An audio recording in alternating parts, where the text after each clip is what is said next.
People in Toronto's queer and trans communities have been saying for years that something sketchy was going on in Church Wellesley Village. People have been saying, that something is happening in the community. People are disappearing. People started asking if there was a serial killer targeting men in the area. Toronto police said for years that they had no evidence of one. There is no evidence that the serial killer is responsible for the disappearance of any of the missing males. Right up until January, when they arrested a man they now allege is in fact a serial killer. Mr. McArthur is now alleged by investigators to have committed 6 murders, and the case is before the courts. That man, Bruce McArthur, has now been charged with murdering 6 men since 2010, and police are saying there are probably more victims. And the question on many people's minds is whether or not the police did enough to stop him. We have been approaching the police and telling them there is a serial killer, there is something not right, and then we're being told, no, they're not correlated, and then all of a sudden they are. The issue of missing men was on police radar in 2012 when they launched Project Houston to look into the issue. But that investigation came up with nothing, even though in 2013, Toronto police actually questioned McArthur in connection with the disappearances.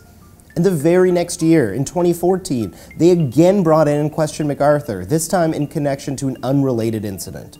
And in the years since, McArthur is alleged to have killed at least 4 more men.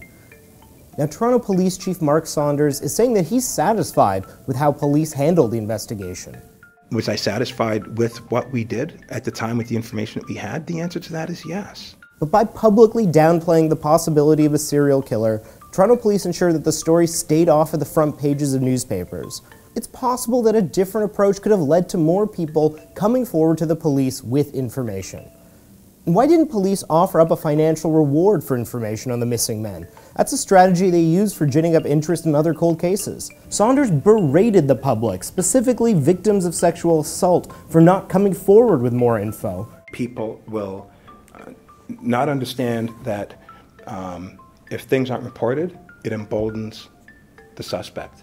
But he seems willfully blind to the numerous barriers that prevent sexual assault victims, especially LGBT victims, from coming forward. For at least 7 years, a serial killer was allowed to prey on some of the most vulnerable people in Toronto. Something went wrong. The very least Toronto police should do is acknowledge that. But at some point, we're going to need definitive answers. And that's why it's imperative that when the investigation, the trials, the appeals are all wrapped up, there should be a public inquiry similar to the Robert Pickton inquiry in Vancouver. We have to be certain that we don't let something like this happen in Toronto ever again.